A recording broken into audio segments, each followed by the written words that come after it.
Olá, bom dia, boa tarde, boa noite. A gente vai conversar agora sobre o capítulo 2 da Teoria Geral. E neste capítulo, Keynes vai tecer as críticas à economia clássica / neoclássica que o precedem.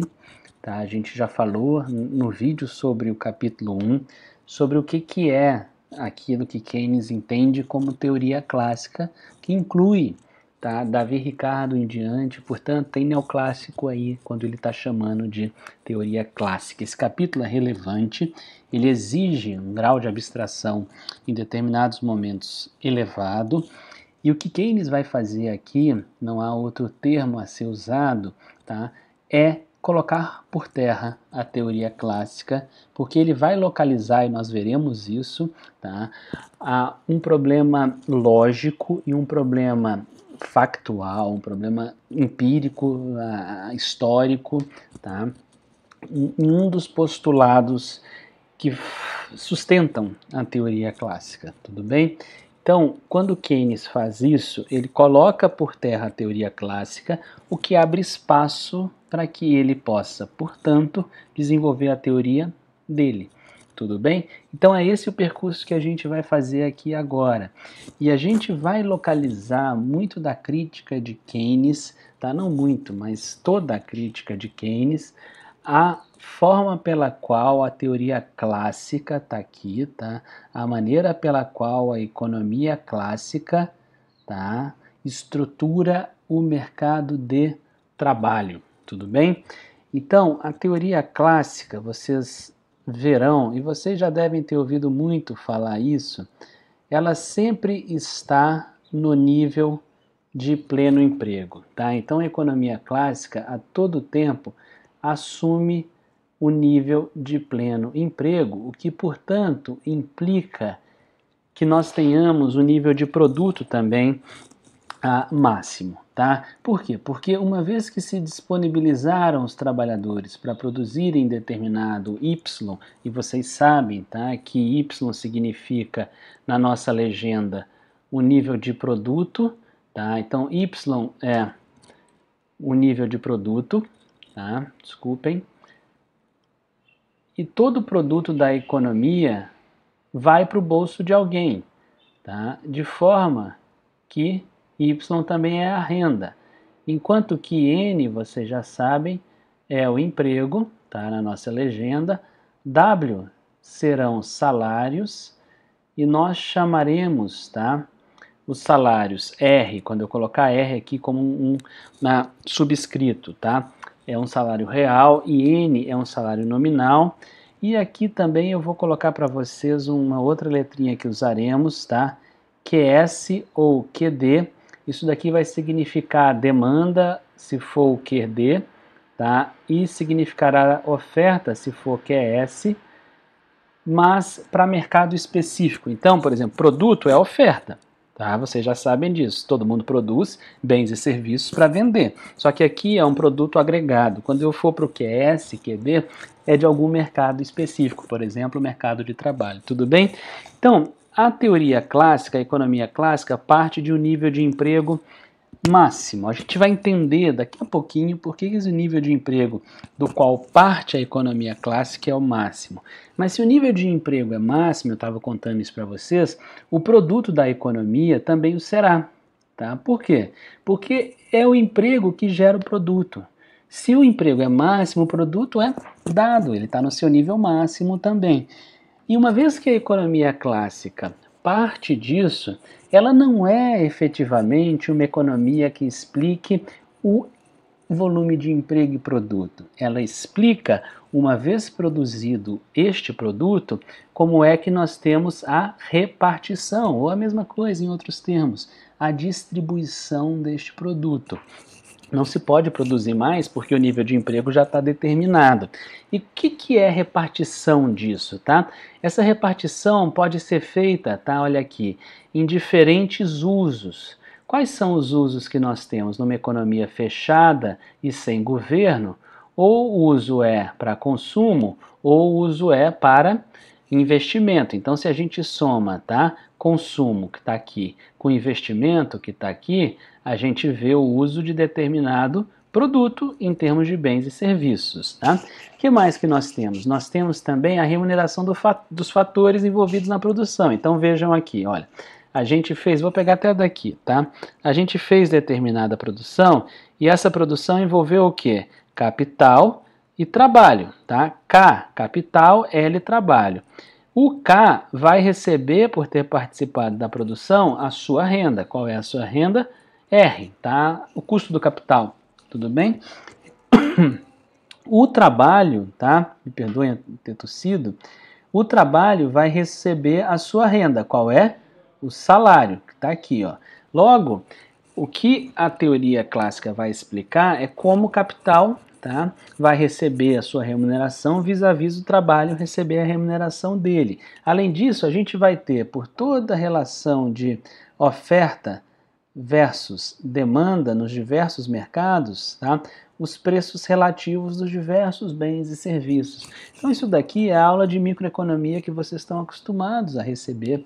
Tá? Quando vocês estão vendo, por exemplo, que quando a gente tem um choque em determinado mercado, aquilo ali aumenta o preço, que aumenta a receita marginal, que faz com que novos entrantes venham a este mercado de maior preço, produzam mais, cai o preço, são preços relativos, é o preço de um bem versus o preço de um serviço, sabe? É o preço de um trabalho A versus o preço do trabalho B. O que a economia clássica fundamentalmente faz? Porque ela parte, tá, do pleno emprego, é explicar como é que se dão essas distribuições. Tá? Ela não explica por que o nível de produção será tal. Ou melhor, ela explica isso, a gente vai ver, mas ela não explica por que existem tantas flutuações no nível de emprego, e se tem emprego, pessoal, tem produção desse emprego, tá? Então a gente emprega alguém para produzir alguma coisa, por isso que N e Y são tão relacionados assim, tudo bem? Então, neste caminho, tá? O que a gente agora vai fazer é observar como é que a economia clássica explica, tá, o nível de emprego que existe na economia e como é que a economia clássica, ao explicar esse nível de emprego, tá, e logo de produto, como é que ela permite que sempre estejamos no pleno emprego. Tudo bem? Então aqui vai vir a explicação de por que a economia clássica não aceita, por exemplo, a existência de desemprego voluntário. Mas entendamos antes, só para a gente sintetizar, tá, que a economia clássica fundamentalmente é uma teoria de alocação. Pum, tá aí. Vocês já ouviram isso? Economia é o quê? Alocação de recursos escassos. Tá aqui, ó, alocar, tá? Explicar como é que as coisas se distribuem, como é que se repartem os frutos do produto, tá, na sociedade. E Keynes, como é que Keynes enxerga esse processo? Keynes está interessado não na distribuição das coisas, ele quer explicar basicamente por que o nível N não é de pleno emprego, como quer a teoria clássica que seja. Tá? Keynes vai olhar e falar, não é possível, estou vendo aqui em 1930 as pessoas recém-saídas da Grande Depressão querendo trabalhar e não tem emprego. A teoria clássica tem alguma coisa aí que não cola. Tá? Para fazer a explicação de por que a teoria clássica do emprego não é, tá, suficiente, Keynes vai retomar a própria teoria clássica, tá, e vai sintetizá-la em dois postulados, tudo bem? Lembre-se, teoria geral está aqui, ó, tá? Teoria geral do emprego. Logo, o que Keynes quer explicar é por que existe flutuação do nível de emprego. Tá? E se existe flutuação do nível de emprego, existe flutuação do nível de produto. Então, mantenham isso em mente, porque é esse percurso que a gente vai ter que percorrer agora. Tá? Keynes, nesse exato instante, para poder criticar a teoria clássica, tá? Ele vai recolocar a teoria clássica. Né? E quando eu digo recolocar a teoria clássica é porque ele vai analisá-la como ela é. E ele vai analisá-la por meio desses dois postulados, tá? Que dão inclusive o título para o capítulo que a gente está analisando, que é o capítulo central para que Keynes possa, ao criticar a teoria clássica, lançar a sua. Tá? E o que nós temos como postulados? Primeiro postulado, salário real é igual a produtividade marginal do trabalho. Tudo bem? Isso daqui é a curva de demanda por trabalho. E vejam, demanda por trabalho, tá? Não é a pessoa buscar emprego. Isso daqui causa muita confusão, pessoal.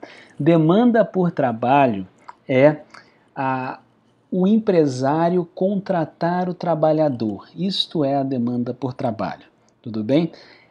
O primeiro postulado define a curva de demanda por trabalho, porque define o custo para o empregado, para o empregador, de contratar o trabalhador.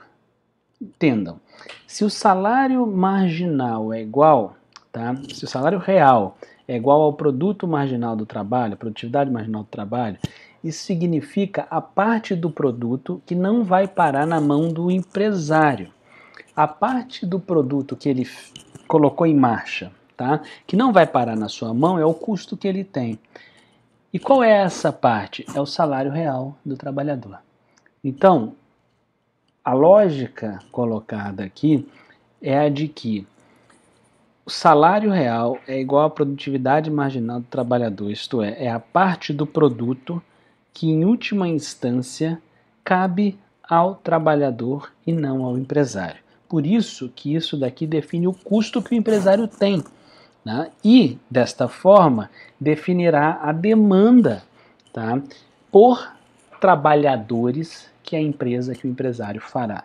Por outro lado, tá, o segundo postulado vai dar conta da ideia de que a utilidade, tá, me desculpem, tá, a utilidade marginal do salário real, ela é igual à desutilidade marginal do trabalho. Desculpem os termos, tá? Não há muita escapatória aqui.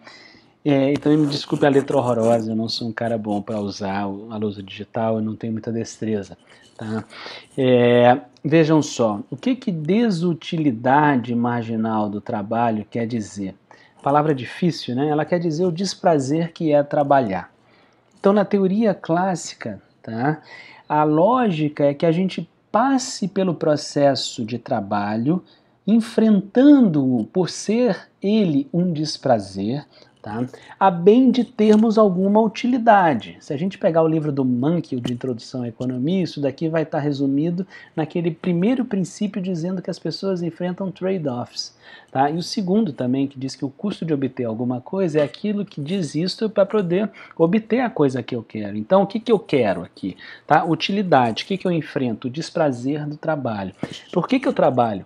Tá? Eu trabalho porque ele me oferece um salário real. E o que o salário real me oferece? Bens e serviços. E o que bens e serviços me oferecem? Utilidade, prazer, satisfação. Tudo bem? Então, isso daqui, tá? O segundo postulado, ele dá conta da oferta de trabalho, tudo bem?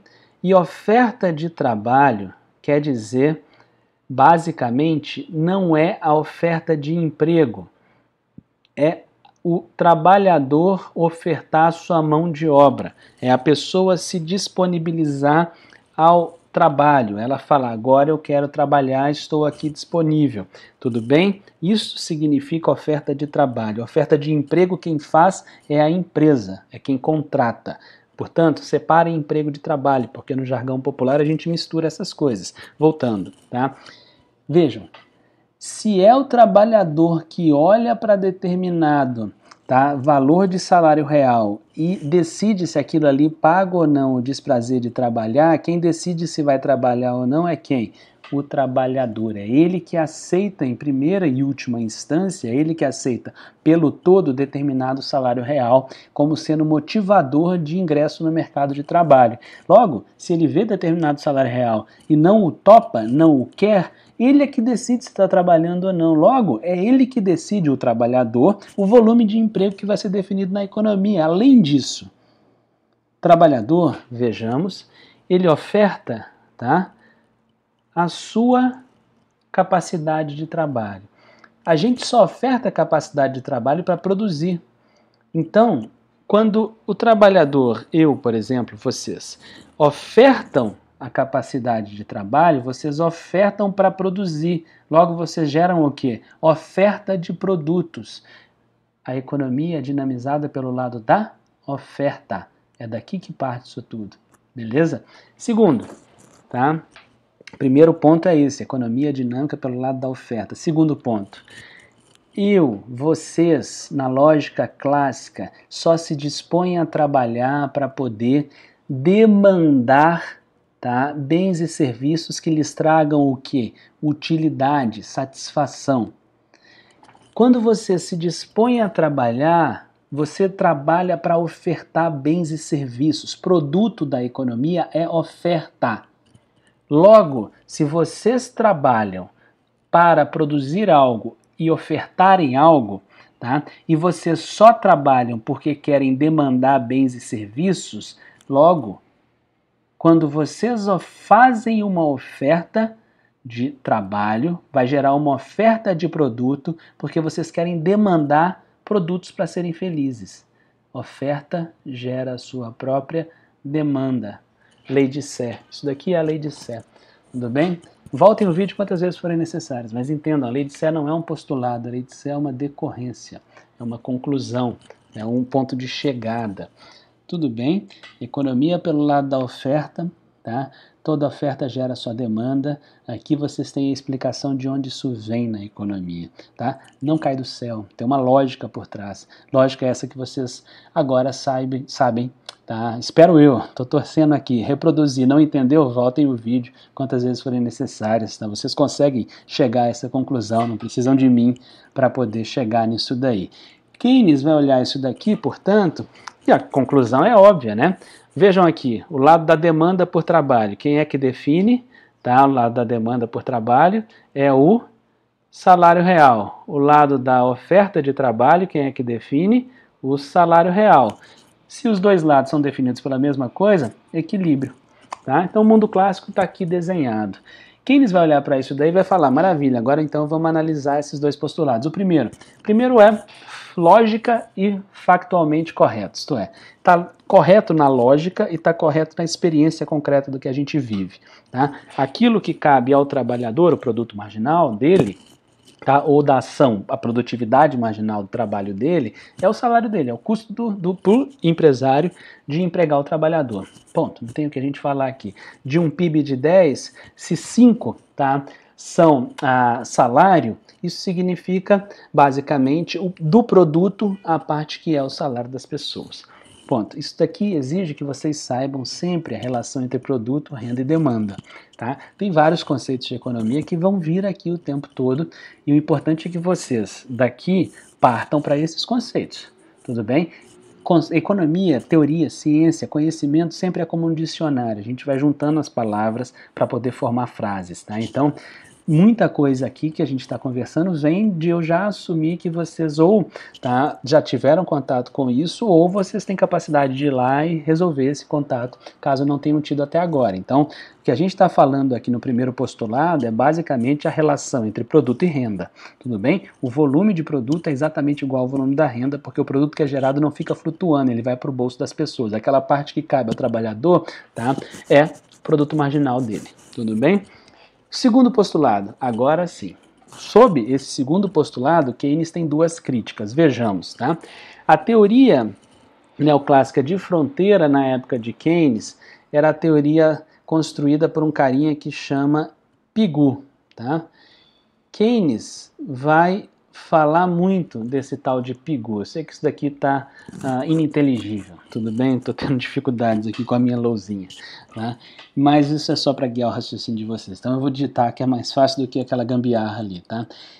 Pigou era o cara que na época de Keynes tinha desenvolvido a teoria, tá, fronteira do desemprego, do emprego no mundo clássico / neoclássico. E o que Pigou dizia? Bem, Pigou dizia o seguinte: desemprego é voluntário, tá? E se existem pessoas desempregadas, é porque elas não aceitam uma redução, tá, do seu salário nominal, isto é, os trabalhadores se reúnem, tá? Em sindicatos, eles se reúnem em diversas formas de associação que fazem com que essa redução dos salários nominais não aconteça, os salários são rígidos à queda, tá? Por quê? Porque os trabalhadores, em última instância, estão querendo evitar que quem caia, tá? Que o salário real caia.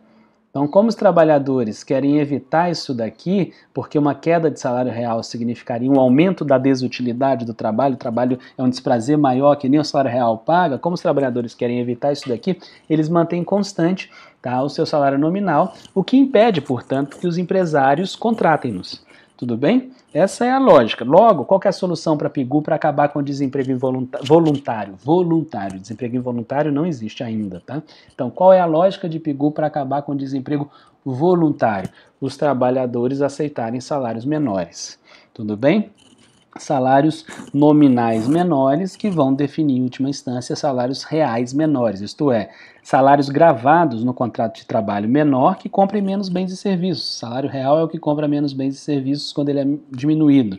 Beleza? Pois bem, Keynes vai olhar para isso daqui e vai falar assim, PIGU, tudo bem, se você está dizendo que o problema é que os trabalhadores não aceitam, tá, salários reais menores, tá, então eles, por isso, gravam salários nominais constantes e rígidos ao longo do tempo, a gente precisa analisar o comportamento do salário real, tudo bem? Porque é ele que determina a desutilidade marginal do trabalho, se aquele desprazer ali vale a pena ou não ser feito. Então, vamos analisar um outro caminho, dirá Keynes, pelos quais o salário real vai variar. Que caminho é este, tá?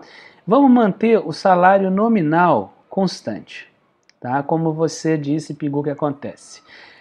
Vamos, então, colocar aqui um determinado salário real, e a gente já sabe na economia, tá?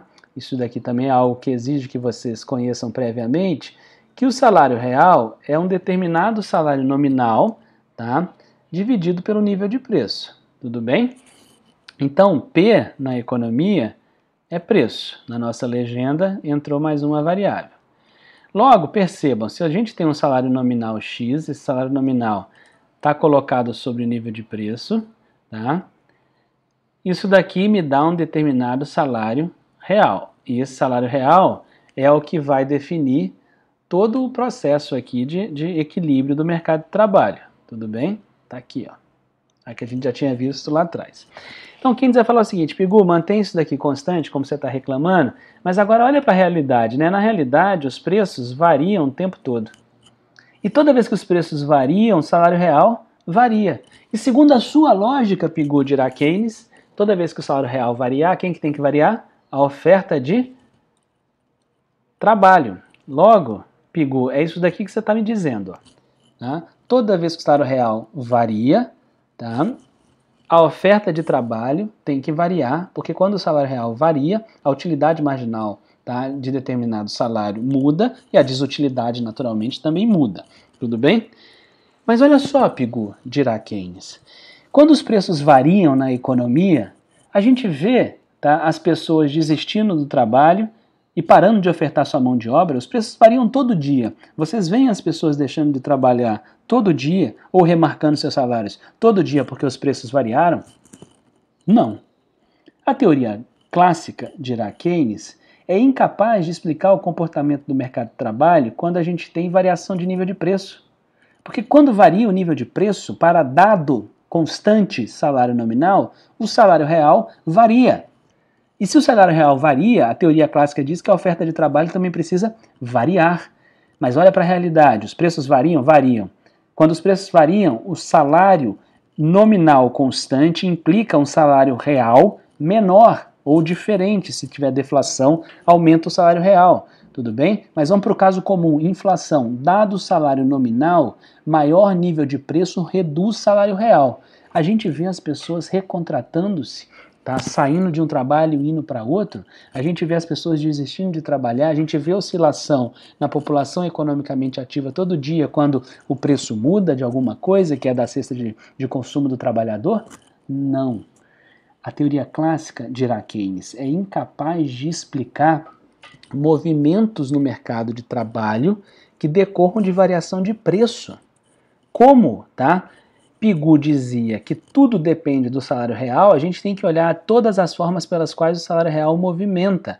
E não somente como queria Pigou olhar só a constância do salário nominal, que era constante porque os trabalhadores associados em sindicatos ou outras formas de cooperação não queriam fazer os seus salários nominais serem reduzidos para evitar que os salários reais decrescessem, e eles escolhiam isso, e logo, em última instância, eles escolhiam o nível de emprego, o nível de salário que queria, era tudo na carga do trabalhador. Keynes olhou para isso, fez essa análise que eu acabei de explicar para vocês, olhando como o salário real varia pela variação de preço, mas isso não implica variação na oferta de trabalho, as pessoas não deixam de trabalhar, ele olha para isso e fala, olha, assim, a gente está num processo em que a gente é incapaz de explicar o movimento dos salários na economia e o movimento do mercado de trabalho. Eis, ao final, a crítica de Keynes à formatação do mercado de trabalho neoclássico. Mas calma, essa é a crítica de nível lógico. Há ainda uma segunda crítica que é de nível factual, empírico, histórico. Qual é essa segunda crítica que Keynes vai fazer? É referente à forma pela qual as pessoas, os trabalhadores, marcam seus salários. O que é isso? Keynes vai mostrar que factualmente, historicamente, as pessoas marcam os seus salários não é em nível real. O que as pessoas efetivamente marcam nos contratos de trabalho que estabelecem é o salário N. O que é isso? Salário nominal. Eu lhes pergunto, vocês alguma vez, seja para marcar uma mesada com a família, seja para marcar uma bolsa de mestrado, uma bolsa de doutorado, uma bolsa de iniciação científica, ou o salário que recebem, vocês calcularam o salário real? Não há o cálculo do salário real. E além de não se calcular o salário real, o contrato nominal de salário que se faz é estável no tempo. Então, no fundo, o valor do salário não oscila constantemente, não existe esse tipo de flexibilidade como queria a teoria clássica / neoclássica, tudo bem? Então aqui a gente tem a segunda crítica, os salários não são marcados em nível real, os salários são marcados no nível nominal. Tudo bem? Keynes vai entrar um pouco na discussão que não é a mais relevante aqui para a gente, sobre por que as pessoas não marcam os seus salários em nível real. Ele vai dizer, olha, há imperfeita mobilidade no mercado de trabalho, um economista não consegue virar médico do dia para a noite, então isso impede que exista um vetor de preço único, conhecido por todo mundo, que permita marcar salário real, porque no fundo as pessoas não têm capacidade de fazer a plena flexibilidade de preço, porque elas não mudam do dia para a noite de um emprego para o outro, e dessa forma, portanto, a economia não se organiza a partir de um vetor único de preço conhecido e que permita fazer um cálculo de salário real a partir de dado salário nominal. 2. As pessoas, no fundo, têm alguma ideia do que elas querem consumir de bens e serviços a partir de dado salário. Não a plena consciência do que elas querem, de qual é o preço daquilo que elas vão querer. E a gente poderia até intensificar um pouco isso, que é o seguinte, eu querer uma coisa aqui em São Paulo é diferente de eu querer alguma coisa lá em Araxá, minha cidade natal. O preço varia regionalmente. Como é que eu vou calcular um salário real? Não se calcula isso. Além disso, tem uma questão relativa, As diferentes classes profissionais, elas vão marcando salário, uma mais ou menos em relação à outra. Por exemplo, eu sou um professor do Magistério Superior Federal, Quando eu estou olhando, por exemplo, num processo de remarcação dos meus salários, dos salários da minha categoria, melhor dizendo, quando eu estou olhando como fazer essa remarcação, eu vou olhar para a carreira de Ciência e Tecnologia Federal, porque é uma carreira próxima à minha. Então, os salários são marcados de forma relativa. Dificilmente, por exemplo, a gente, enquanto professor federal, vai olhar para a carreira de executivo da Faria Lima. Não cabe para a gente aqui, porque o setor público não tem condição de pagar isso, não faz sentido o setor público pagar 300 mil por mês para alguém.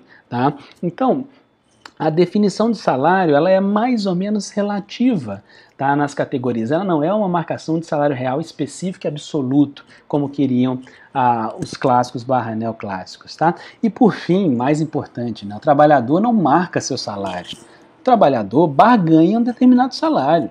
Então, assim, a economia clássica colocar sobre o trabalhador a capacidade dele definir o seu nível de emprego, como a gente verá, mas sobretudo definir o nível de salário que ele aceita ou não, é colocar sobre o trabalhador um poder que ele não tem. Ele pode até barganhar e olha lá, por exemplo, 2020, agosto, estou gravando esse vídeo para vocês, tá? Que trabalhador vai ter capacidade de definir seu nível de preço aqui com desemprego de alguma coisa em torno de 14% da PEA, sem falar os desalentados, que pode levar a taxa de desemprego brasileira nesse instante a 20% da mão de obra, tá? Que vai ofertar sua mão de obra. Então, que poder de barganha é isso? Não tem.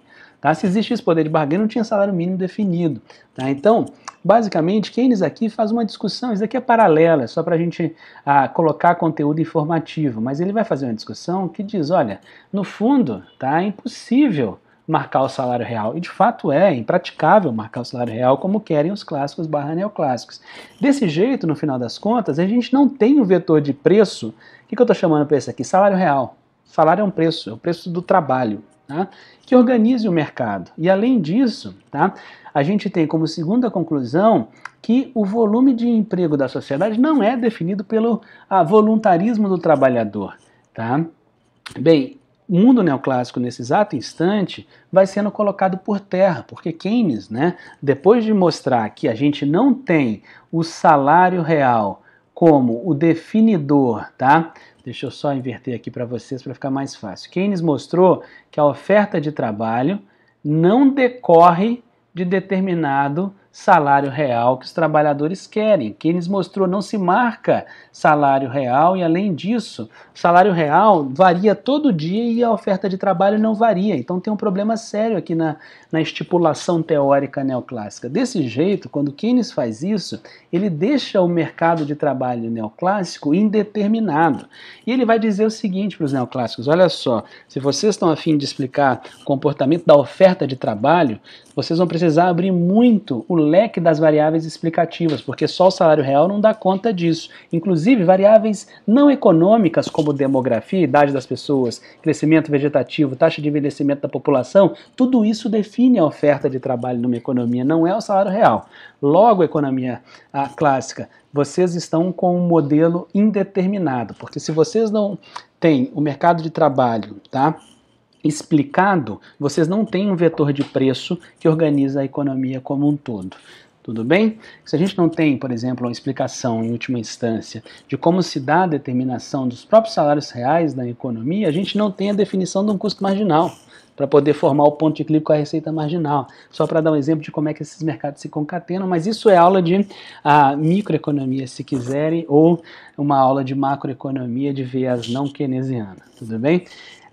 Quando Keynes coloca por terra, portanto, a teoria clássica, ele vai fazer duas coisas. A primeira é colocar um novo conceito de desemprego, chamado desemprego involuntário. O que isso significa? As pessoas estão dispostas a trabalhar pelo salário corrente, mas não tem ninguém querendo contratar. A pessoa está voluntária, está voluntarista para trabalhar e não há quem contrate. Desemprego involuntário. Tudo bem? Segundo, se ele colocou por terra, tá, a teoria clássica de determinação do emprego, tá, ele vai abrir espaço para explicar agora o emprego, tudo bem? Na vertente, na possibilidade de ele dizer o que determina, tá, o nível de emprego da economia. E se o desemprego involuntário, esse que ele acabou de lançar, se esse desemprego é o que mais se tem na economia ao longo do tempo, e não o voluntário, a teoria dele vai ser a geral, porque ela vai explicar uma coisa que sempre se percebe, como dissemos lá quando a gente analisou o capítulo 1. A teoria dele vai explicar uma coisa que sempre acontece na história da economia, que é geral, portanto. É o caso geralmente válido, a existência de desemprego involuntário. PS, não estou dizendo que o desemprego involuntário é maior do que o voluntário, ou que o desemprego involuntário domina em relação ao nível de emprego. Entre aspas, nós temos uma situação de desemprego de 60% da mão de obra. Não, não é isso que eu estou dizendo. Tá? O que eu estou dizendo é que o desemprego involuntário prevalece na economia. Sempre há algum nível de desemprego involuntário. Aí Keynes vai se perguntar, se sempre existe algum nível de desemprego involuntário, a teoria que assume pleno emprego é particular. Qual é essa? Economia clássica. A minha é geral. E por que existe desemprego involuntário? Tchanã, teoria geral do emprego quer explicar o que define o nível de emprego e como nós começamos conversando agora mesmo, tá? Quando se define o nível de emprego, se define o nível de produção. É isso que a gente vai ver no decorrer das próximas videoaulas. Um abraço.